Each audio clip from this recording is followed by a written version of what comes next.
여러분 공부했기 동안 뭐 했어요? 토익 공부했겠죠. 근데 계속 토익 공부하기는 뭐하니까 중간에 아르바이트라 여행 갔다 왔잖아요. 취업의 큰형 김태형입니다. 네 번째 시간 질문은 여러분 마음이 좀 싸해지는 질문일 거예요. 공백기에 대한 질문입니다.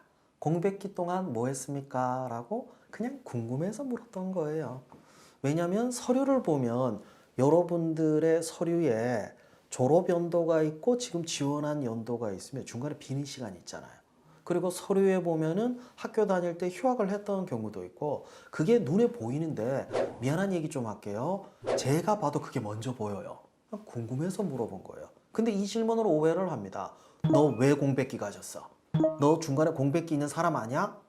라고 생각을 해버리죠. 특히 뭐 고시 같은 시험을 준비하다 오신 분들이 이 질문에 민감해요. 이 질문을 하는 순간 어떡하지? 라고 생각하는데 아무 상관이 없어요. 그냥 빈 공간이 있으니까 궁금해서 물어본 겁니다. 공기업의 경우에는 공백기를 묻지 않아요. 왠지 아세요? 서류에 안 나와서 안 물은 거예요. 블라인드 채용을 하다 보니까 그런 공백기가 서류상 드러나지 않기 때문에 질문을 안 하는 거죠. 이전에는 공기업도 질문을 했습니다. 자, 이 질문을 조금 다르게 얘기를 해볼게요.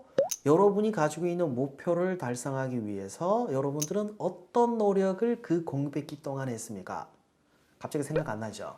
솔직하게 얘기해 볼게요. 여러분 공백기 동안 뭐 했어요? 토익 공부했겠죠. 근데 계속 토익 공부하기는 뭐하니까 중간에 아르바이트라 여행 갔다 왔잖아요.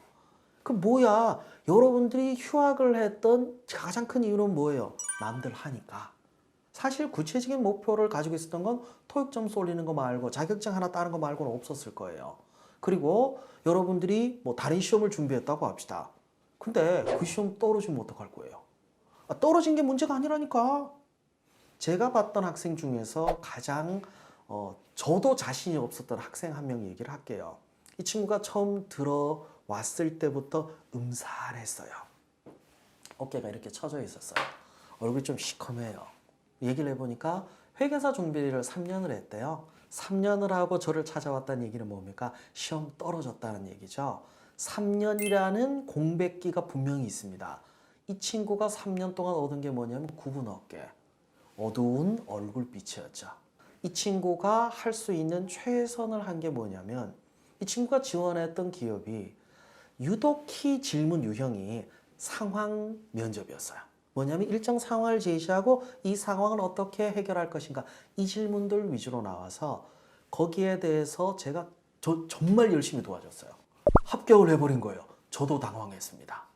어떻게 합격을 했지? 근데 생각을 해보면 상황 면접은 태도나 인성에 대한 평가를 하지 않아요.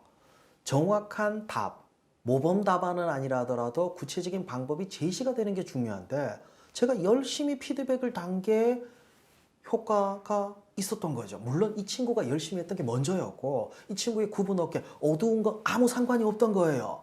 그죠? 여러분이 공백기를 얼마나 가졌냐? 그렇게 따지면 이 친구는 3년이에요. 3년의 문제가 아니지. 여러분은 3년 동안 시간을 낭비한 게 아니라 분명히 얻은 게 있거든요. 뭘 얻었습니까? 고시 공부를 했다. 그럼 시험 준비를 했으면 공부한 게 있겠죠.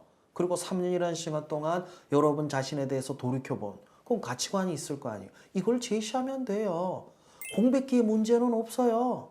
아시겠죠? 절대 그럴 문제는 아닌데 이걸 표현하는 방법은 조심하셔야 될 게 있습니다. 자, 순서가 중요해요. 꾸미고 그 다음에 솔직히 이건 안 돼요. 무조건 솔직해져야 되는데 솔직하게 이야기하고 그 다음에 꾸며야 됩니다. 왜 그러냐면 사실 여러분만 공백기 있는 건 아니에요. 여러분 평가할 사람들도 여러분처럼 휴학해봤고요. 다른 시험 준비해봤고요. 공백기 분명히 있습니다. 절대 처음부터 꾸미려고 하지 마세요. 일단 솔직하게 얘기를 하세요. 그거는 서류에 나와 있어. 여러분이 꾸며도 꾸밀 수가 없어요. 그 다음 뭐냐? 의미를 부여하면 되죠.